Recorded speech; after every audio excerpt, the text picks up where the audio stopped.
Life was pretty good for Jessica in her quiet suburban neighborhood. She'd been living in the same house for almost 4 years now, and honestly, she couldn't have asked for a better place to call home. The street was lined with neat little houses, each with their own personality. Some had flower gardens, others had perfectly manicured lawns, and Jessica, well, she had something that made her the envy of half the block, a beautiful backyard pool. She'd saved up for 3 years to get that pool installed. It wasn't huge or fancy, just a nice rectangular pool that was perfect for cooling off during those brutal summer months. The kids in the neighborhood loved it, and Jessica enjoyed hosting small get-togethers where friends and family could relax and have a good time. Everything was peaceful, everyone got along, and the homeowners association pretty much left everyone alone. That all changed when Patricia moved in next door.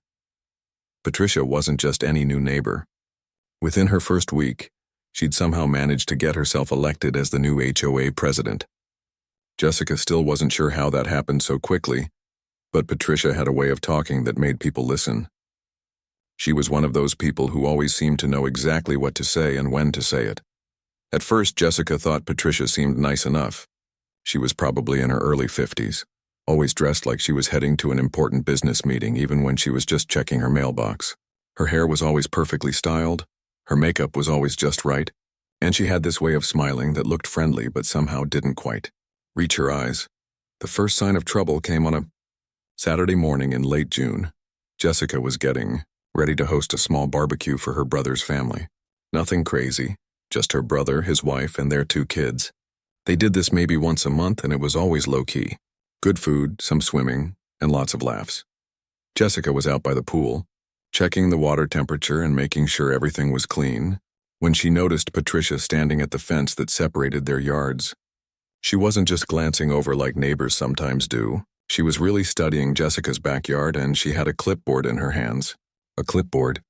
Who brings a clipboard to look at their neighbor's yard? "Morning, Patricia," Jessica called out, trying to be friendly. "Beautiful day, isn't it?" Patricia looked up from her clipboard and gave that same not-quite-real smile.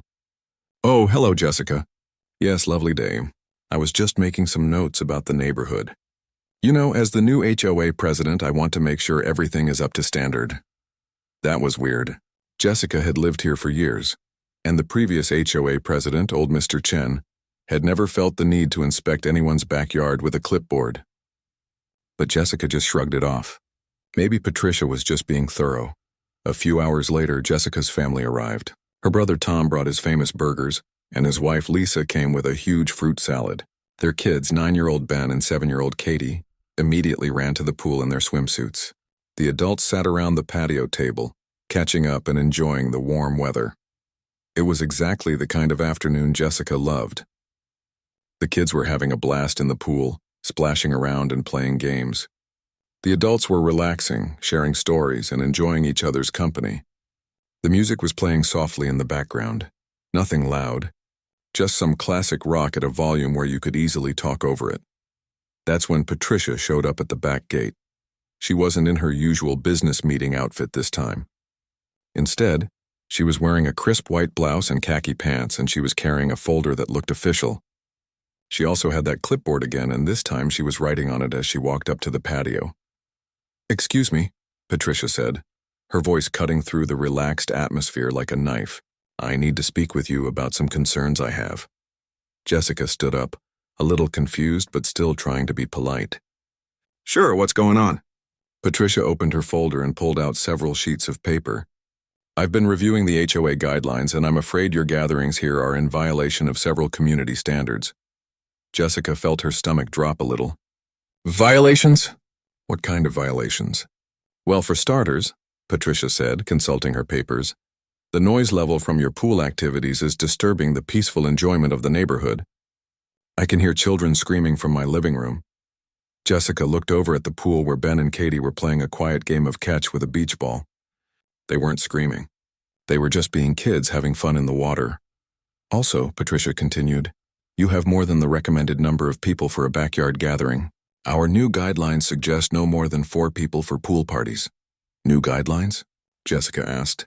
"I've never heard of any new guidelines. And there are only 6 of us here, including the kids." Patricia's smile got a little tighter. "As the new HOA president, I've been working to update our community standards. We need to maintain property values and ensure that everyone can enjoy their homes without excessive disturbance. Jessica's brother Tom stood up. He was a pretty easygoing guy, but Jessica could see he was getting annoyed. "Ma'am, we're just having a family barbecue. The kids are playing in the pool and we're not bothering anyone." "The noise carries," Patricia said firmly. And frankly, weekend pool parties set a precedent that could lead to much larger, more disruptive gatherings. Jessica felt like she was in some kind of bizarre dream. "Patricia, I checked all the HOA rules before I had the pool installed. I got all the proper permits from the city. Everything I'm doing is completely legal." "The old rules, perhaps," Patricia replied. "But as I mentioned, we're implementing new standards. I have the authority as HOA president to address issues that affect the quality of life in our community." Lisa, who had been quietly listening, finally spoke up. "Are you saying Jessica can't use her own pool in her own backyard?" Patricia's expression didn't change. "I'm saying that excessive use that disturbs neighbors needs to be regulated. I'm recommending that pool activities be limited to weekdays only, and gatherings should be restricted to immediate family members." The whole backyard went quiet, except for the sound of the pool filter running. Jessica couldn't believe what she was hearing. She'd lived here peacefully for years. She'd never had a single complaint from any neighbor. Her pool parties were small, quiet, and always ended by early evening. "Patricia," Jessica said, trying to keep her voice calm, "I think there might be some misunderstanding here. I'm not violating any rules. We're not being loud or disruptive. We're just enjoying a Saturday afternoon." Patricia snapped her folder shut. "I'll be sending you a formal notice about the violations. I suggest you review the community standards and adjust your activities accordingly. We want to maintain the character of this neighborhood." And with that, she turned around and walked back to her house, leaving Jessica and her family standing there in stunned silence. Tom was the first to speak. "What just happened?" Jessica shook her head. "I have no idea, but I have a feeling this is just the beginning." She was right. Patricia had just fired the opening shot in what would become the most ridiculous neighborhood war Jessica had ever experienced. And somehow Jessica's peaceful backyard pool had become the battleground. The letter arrived 3 days later. Jessica found it wedged in her front door when she got home from work. A crisp white envelope with Homeowners Association, urgent, printed across the top in bold red letters.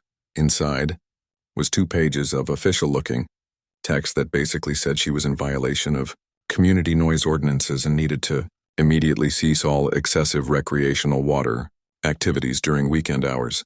The letter was signed by Patricia in her new role as HOA president, and it mentioned something about daily fines of $50 if the violations continued. Jessica read it twice, then called her friend Amy, who lived 2 streets over and had dealt with HOA issues before. $50 a day for using my own pool? Jessica said into the phone. "Amy, this can't be legal. Did she give you specific noise level measurements?" Amy asked. "Because most cities have actual decibel limits and kids playing in a pool usually don't come close to violating them. No measurements. Just complaints about excessive noise and disturbance of peaceful enjoyment. Whatever that means." Amy was quiet for a moment. "Jessica, this sounds personal. Did you do something to upset this woman?" "Not that I know of. We barely talked before she became HOA president. I always thought we got along fine." But as the days passed, Jessica started to wonder if Amy was right, because Patricia's behavior was getting stranger and more focused. Every morning when Jessica left for work, she noticed Patricia standing at her front window watching. When Jessica got home in the evening, there was Patricia again, sometimes with that clipboard, sometimes just staring.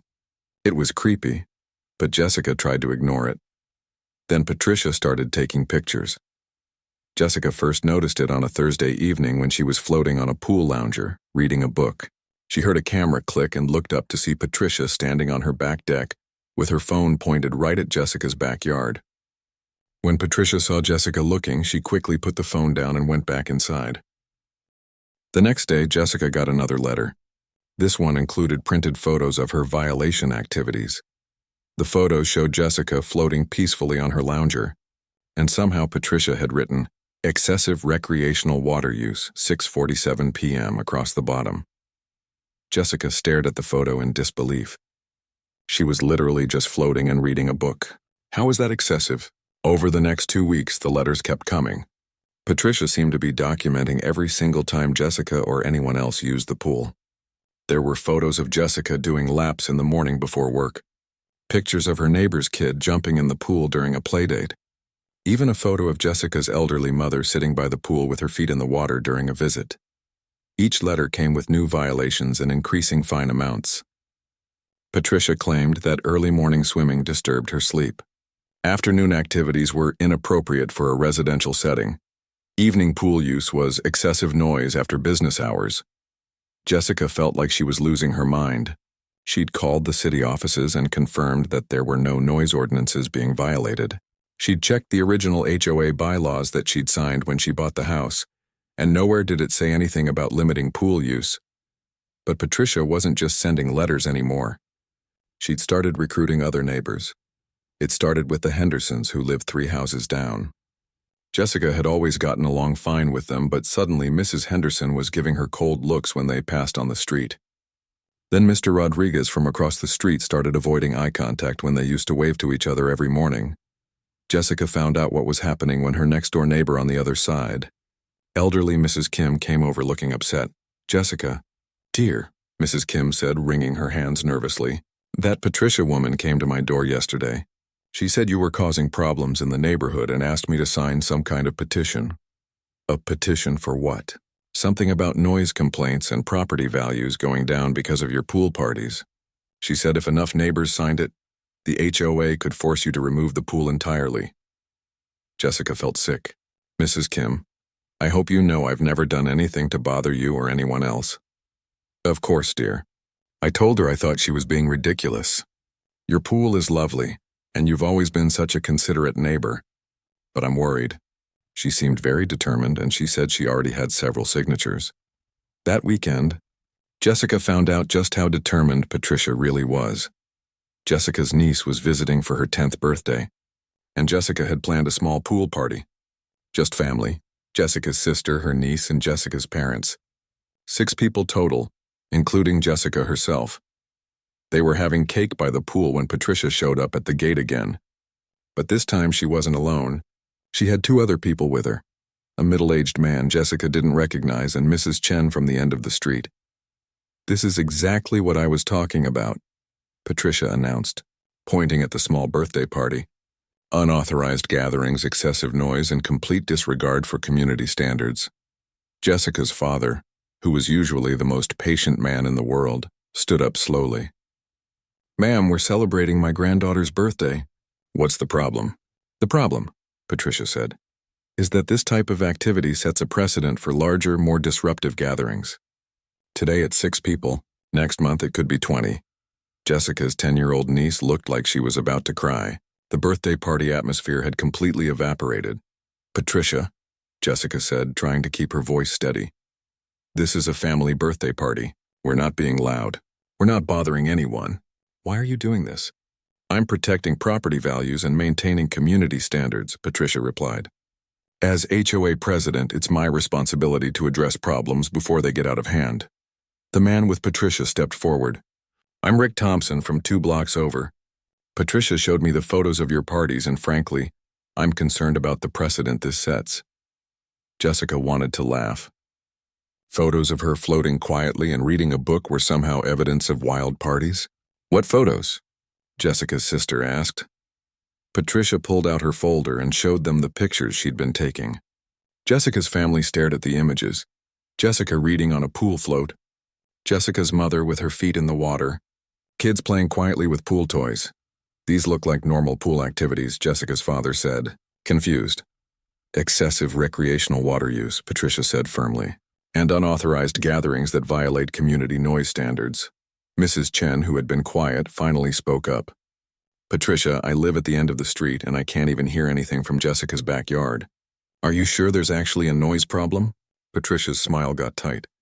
"The regulations are clear. Weekend gatherings of more than 4 people require prior HOA approval." "What regulations?" Jessica asked. "I've never seen any regulations that say that." "The updated community standards that I'm implementing as president." "Where are these updated standards?" "Can I see them?" Patricia's pause was just a little too long. They're currently being reviewed by our legal team. And that's when Jessica realized what was really happening. Patricia wasn't enforcing actual rules. She was making up rules as she went along, specifically to target Jessica and her pool. The question was, why? Jessica was about to find out that Patricia's motivations were even pettier than she could have imagined. And Patricia's next move would be so outrageous that it would finally push Jessica past her breaking point. The war was just getting started, and Jessica's peaceful Saturday afternoon birthday parties were about to become a neighborhood battlefield. The breaking point came on a Tuesday evening in mid-July. Jessica had just gotten home from work and was looking forward to a quiet swim to unwind from a stressful day. She'd barely changed into her swimsuit when the doorbell rang. Through the peephole, she could see Patricia standing on her front porch. But Patricia wasn't alone this time. She had two other people with her, a woman Jessica vaguely recognized from the neighborhood and a man in a cheap suit carrying a briefcase. Jessica sighed and opened the door. "What can I do for you, Patricia?" "We need to talk," Patricia said, pushing past Jessica into the house without being invited. The other two followed her in like this was perfectly normal. "Excuse me," Jessica said, "but I didn't invite you inside." Patricia was already setting up shop in Jessica's living room, spreading papers across the coffee table. "This is official HOA business. We need space to review the documentation." The woman with Patricia introduced herself as Nancy Williams, apparently the new HOA treasurer. The man in the suit was introduced as Bob Martinez, the new secretary. Jessica had never heard of either of them before, and she'd lived in this neighborhood for 4 years. "When exactly were these positions filled?" Jessica asked. "I don't remember any HOA elections." Patricia waved the question away. "We held an emergency board meeting to fill vacant positions. All perfectly legal according to our bylaws." Nancy opened a thick folder and started pulling out photographs, dozens of them, all pictures of Jessica's backyard, taken from Patricia's deck at different times over the past month. There were photos of Jessica swimming laps in the morning, pictures of her reading by the pool on weekends, shots of her watering the plants around the pool area. "What is this?" Jessica asked, staring at the photos spread across her coffee table. "Evidence," Bob said, opening his briefcase and pulling out a legal pad. "Documentation of ongoing violations of community standards." Patricia stood up and started pacing around Jessica's living room like she owned the place. "Jessica, we've been more than patient with you, but your blatant disregard for neighborhood harmony has to stop." "Blatant disregard? I've been using my own pool in my own backyard." "Excessively," Nancy added, consulting a spreadsheet. "According to our documentation, you've used your pool 43 times in the past month. That's more than once per day on average." Jessica stared at her. "It's July, it's hot. I swim for exercise.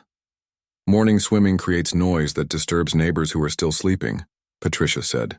"Afternoon swimming is inappropriate during business hours when people are trying to work from home. Evening swimming violates quiet hours. So when exactly am I allowed to use my pool?" Patricia smiled that fake smile again. "That's what we're here to discuss." Bob pulled out a prepared document and set it in front of Jessica. The header read, "Homeowner Compliance Agreement" in bold letters. "This agreement will resolve all current violations and prevent future problems," Patricia explained. "All you have to do is sign it." Jessica read the first few lines and couldn't believe what she was seeing. The agreement would limit her pool use to 1 hour per day, maximum 3 days per week, with no usage allowed on weekends or before 10 a.m. or after 4 p.m. It also prohibited any gatherings of more than 2 people in the pool area and required 48-hour advance notice to the HOA for any pool-related activities. "You've got to be kidding me," Jessica said. "We think it's quite reasonable," Nancy said. "Many homeowners don't even have pools, so you're already getting special privileges." "Special privileges? I paid for this pool. I got all the permits. It's completely legal." Patricia sat down across from Jessica and leaned forward. "Here's the thing, Jessica. You can fight us on this, but it's going to get expensive. Daily fines for violations add up quickly. We're currently at $200 per day for each violation." $200? Last week it was $50. "Repeat offenses carry increased penalties," Bob said, consulting his papers. "And we've documented multiple repeat offenses." Jessica felt like she was in some kind of nightmare. "These aren't real violations. You're making this up as you go along." Patricia's fake smile disappeared. I am the elected HOA president of this community. I have the authority to enforce community standards and protect property values. Your excessive pool activities are affecting everyone's quality of life. Whose quality of life? Which neighbors have actually complained? The three of them exchanged glances. Nancy shuffled through her papers. Bob cleared his throat. Patricia's jaw tightened. Multiple neighbors have expressed concerns, Patricia said finally. Which neighbors? Give me names. That information is confidential. Jessica was starting to understand. There are no other complaints, are there? This is all coming from you. Patricia stood up abruptly. I don't have to justify my decisions to you. The fact is, your pool activities are excessive and disruptive. Either you sign this agreement voluntarily, or we'll be forced to take legal action. What kind of legal action? Bob opened his briefcase again and pulled out another document. We can file for an injunction to prevent any pool usage until the violations are resolved. We can also place a lien on your property for unpaid fines. Jessica felt her heart racing. This is insane. You can't just make up rules and then fine people for not following them. We're not making up rules, Patricia said. We're enforcing existing community standards that promote harmony and protect everyone's investment in this neighborhood. Show me these community standards. Show me the exact rules I'm violating. Another exchange of glances. More paper shuffling. The standards are currently being formalized by our legal team, Nancy said. So you're trying to fine me for violating rules that don't actually exist yet? Patricia's face was getting red. The rules exist. They're just being updated to reflect current community needs. Jessica had heard enough. I want you all to leave now. Not until you sign the compliance agreement, Patricia said. I'm not signing anything. Get out of my house. Bob started gathering his papers. You're making a mistake, Jessica. This could have been resolved easily. The only mistake I made was opening the door, Jessica replied. Patricia was the last one to leave. She stopped at the door and turned back to Jessica. You have 24 hours to reconsider. After that, the daily fines go into effect, and we start legal proceedings. After they left, Jessica sat in her living room staring at the photos they'd left behind. Pictures of her swimming, reading, just enjoying her own backyard. In Patricia's twisted world, these normal activities were somehow evidence of wrongdoing. Jessica picked up her phone and called the one person she knew who might be able to help, her cousin David, who was a lawyer. David, she said when he answered, I need some legal advice. My HOA president is trying to fine me for using my own pool. After Jessica explained everything that had happened, David was quiet for a long moment. Jessica, he said finally, this isn't really about pool violations. This woman is harassing you, and most of what she's threatening isn't legally enforceable. So what do I do? First, don't sign anything. Second, document everything, save all the letters, take pictures of any notices they leave. Third, check with your city about noise ordinances and pool regulations. And then what? David chuckled. Then we figure out how to give this HOA president exactly what she's asking for, in a way she definitely won't expect. Jessica had no idea what he meant, but she was about to find out that David's legal mind worked in wonderfully creative ways, and Patricia was about to discover that pushing someone too far could lead to consequences she never saw coming. The real battle was just beginning, and Jessica was done playing defense. The 24-hour deadline came and went. Jessica didn't sign the compliance agreement and she didn't stop using her pool. She did exactly what her cousin David had advised. She documented everything and checked with the city about regulations. The city confirmed what Jessica already knew. There were no noise violations. Her pool was properly permitted and met all safety codes. The HOA had no legal authority to limit her pool usage, as long as she wasn't violating actual city ordinances, which she wasn't. Armed with this information, Jessica felt more confident. But Patricia wasn't giving up. The fines started showing up in Jessica's mailbox every single day.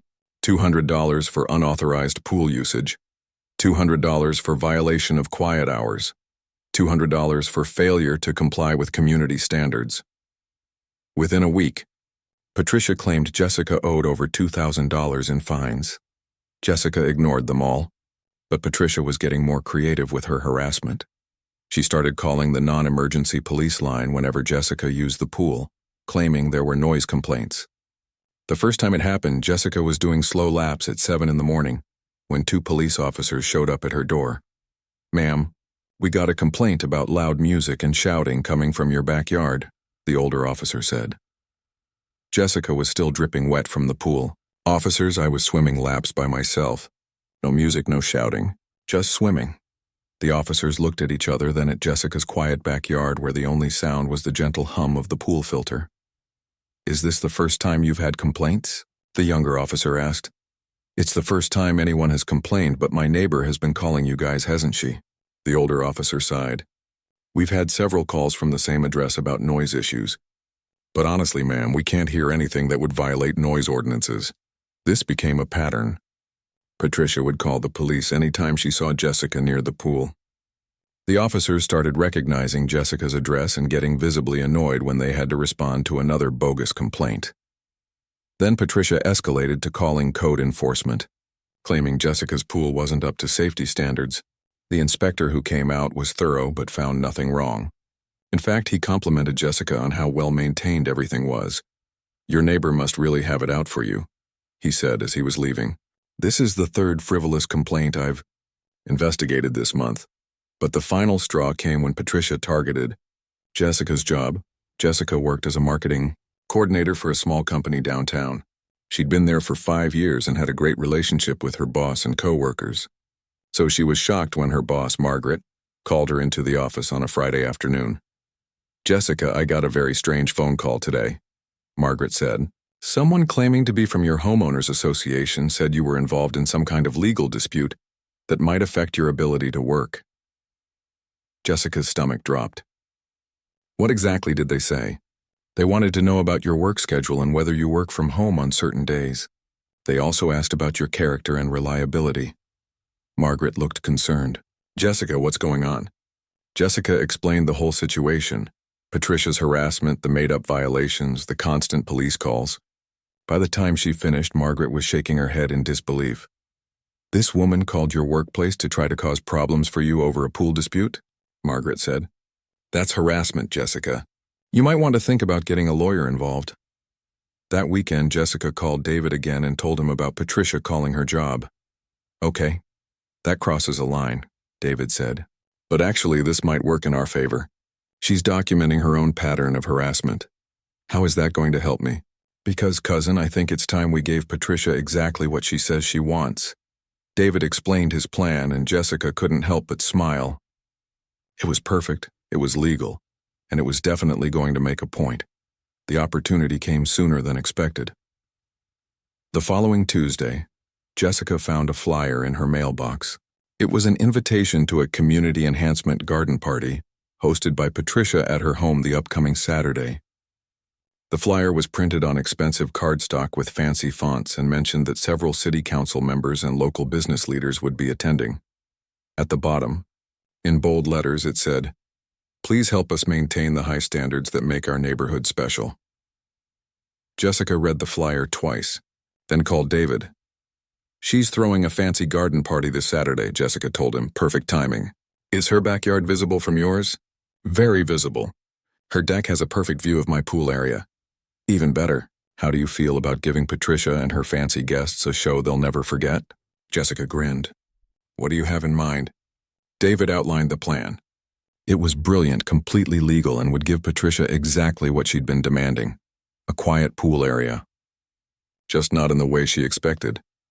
"The key," David explained, "is timing and documentation. Make sure you have everything recorded, and make sure there are plenty of witnesses." Jessica spent the rest of the week preparing. She made some phone calls, rented some equipment, and most importantly, she sent Patricia one final letter. The letter was polite and professional. It thanked Patricia for her concerns about pool activities and informed her that Jessica would be addressing the pool situation on Saturday afternoon to ensure complete compliance with community standards regarding noise and disturbance. Jessica even included a line about how she hoped this would resolve any remaining concerns about recreational water activities in the backyard pool area. Patricia probably thought she'd finally won. She probably imagined Jessica was going to cover the pool or stop using it entirely. She had no idea what was actually coming. Saturday morning arrived with perfect weather. Clear skies, warm temperatures, and just enough breeze to make it a beautiful day for an outdoor party. Jessica could see the catering trucks arriving at Patricia's house early in the morning. Workers were setting up tables and chairs on Patricia's deck, stringing lights and arranging flowers. It looked like Patricia had spared no expense. This was clearly meant to be an impressive event, designed to show everyone what a wonderful community leader she was.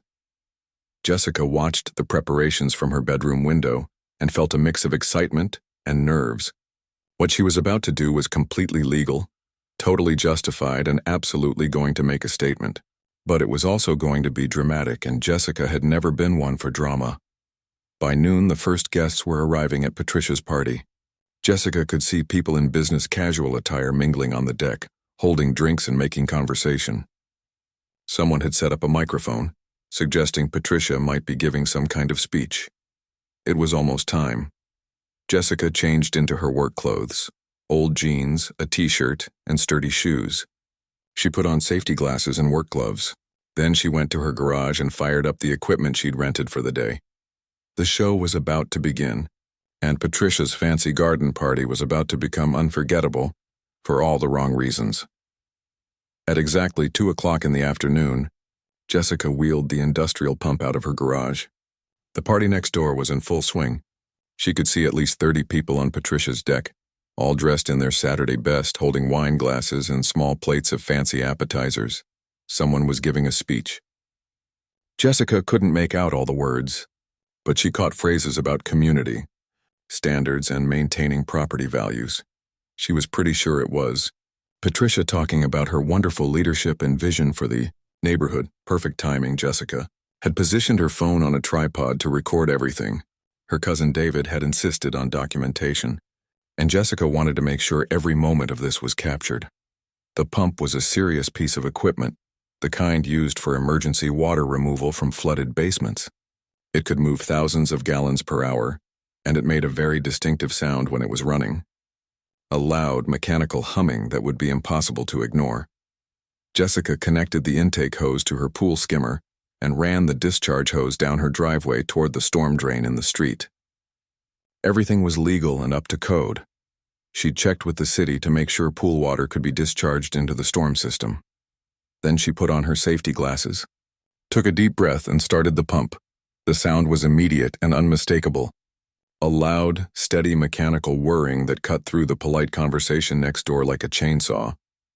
Jessica saw heads turning on Patricia's deck, people looking around confused, trying to figure out where the noise was coming from. Then they saw her. Jessica was standing in her backyard in work clothes and safety gear, operating industrial equipment next to her swimming pool. The pump was already pulling water from the deep end, and you could see the level starting to drop. The party conversation stopped completely.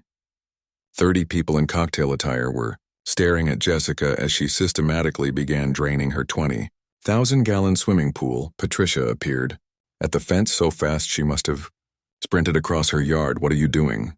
she shouted over the noise of the pump. Jessica smiled and shouted back, "Exactly what you asked for. I'm addressing the pool situation to ensure complete compliance with community standards." "Turn that thing off.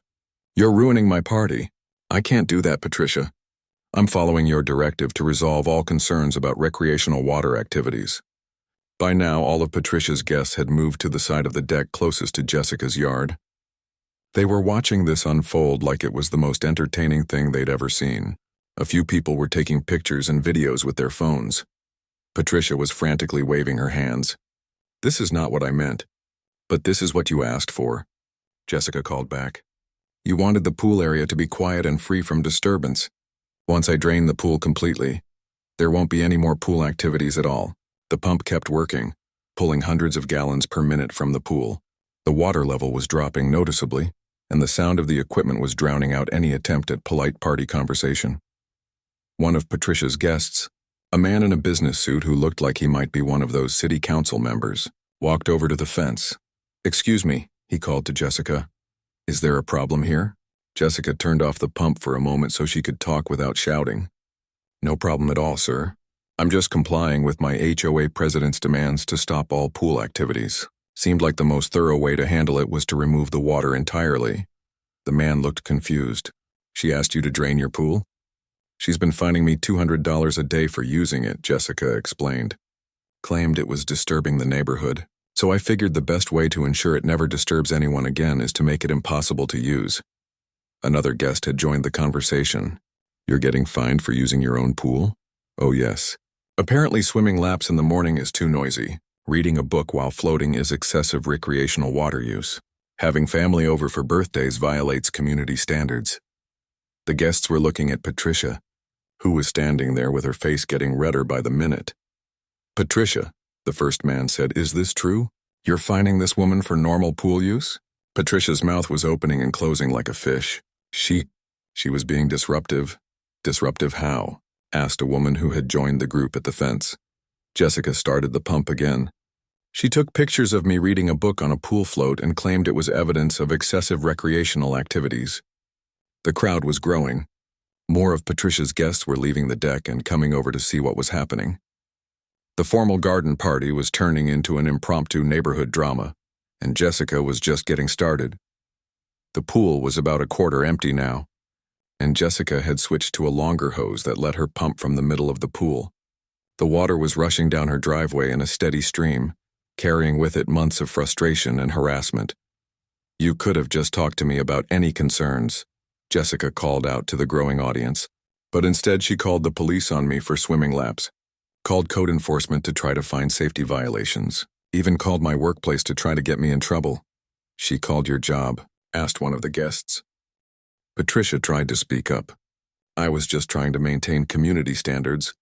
"By harassing your neighbor?" the businessman asked. "Ma'am, I'm on the city council and this doesn't sound like appropriate HOA behavior." Jessica turned off the pump again. The pool was half empty now and the sight was pretty dramatic. What had been a beautiful backyard oasis was now a concrete crater with a few thousand gallons of water in the bottom.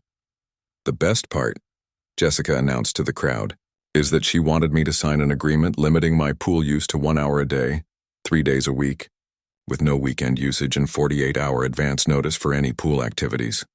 The guests were murmuring among themselves now. Jessica could hear phrases like "that's ridiculous" and "completely unreasonable" and "harassment." Patricia was looking desperate. "Everyone needs to go back to the party. This is between me and my neighbor." But nobody was moving. This was way more interesting than polite garden party conversation. Jessica started the pump one more time. "Don't worry, Patricia. Once this is completely drained, you'll never have to worry about pool noise again." "Stop," Patricia shouted. "Just stop. You've made your point." Jessica turned off the pump and looked at her. "Have I? Because just yesterday you sent me another fine notice for excessive pool maintenance activities because I was cleaning the pool filter." The city councilman shook his head. "Ma'am, none of what you're describing sounds like legitimate HOA enforcement. It sounds like personal harassment." Other guests were nodding in agreement. Jessica could see Patricia's carefully planned event falling apart completely. Her fancy garden party to show off her community leadership was instead exposing her as a petty neighborhood bully. The pool was now 3/4 empty. Jessica's backyard looked like a construction site, and the constant sound of the pump had made any kind of normal party conversation impossible for over an hour. Patricia's guests started leaving. Not just moving back to the party, but actually leaving the party entirely. Cars were pulling out of Patricia's driveway as people decided this wasn't how they wanted to spend their Saturday afternoon. Within another hour, Jessica's pool was completely empty. 20,000 gallons of water had flowed down her driveway and into the storm drain system, leaving behind a concrete swimming pool that looked like an empty grave. Patricia's fancy garden party was over. Her deck was empty except for abandoned wine glasses and half-eaten appetizers. The catering staff was packing up early. Jessica turned off the pump for the final time and walked over to the fence where Patricia was still standing, looking defeated. "There you go, Patricia," Jessica said pleasantly. "Problem solved. No more pool activities. No more recreational water use. No more noise from splashing or swimming or kids having fun. The pool area is now completely quiet, just like you wanted." Patricia stared at the empty concrete hole that used to be a beautiful swimming pool. "You're insane," she said quietly. "Actually, I'm compliant," Jessica replied. "I'm giving you exactly what you asked for. And you know what? I can keep it this way as long as you want. Every time you threaten me with fines or violations, I'll just leave it empty. It's much cheaper than paying your made-up fines." Patricia turned and walked back to her house without another word. The story didn't end there, of course. Videos of Jessica's dramatic pool draining went viral on social media. The local news picked it up as a human interest story about HOA overreach. Patricia found herself dealing with negative publicity and questions from actual city officials about her harassment tactics. Within 2 months, Patricia had resigned as HOA president and put her house up for sale. The new HOA board issued a formal apology to Jessica and revised their enforcement policies to prevent future harassment. And Jessica, she hired a pool service to refill her beautiful swimming pool and threw the biggest neighborhood barbecue in the subdivision's history. Everyone came except Patricia, who had already moved out. Sometimes the best way to deal with a bully is to give them exactly what they think they want, in a way they never expected.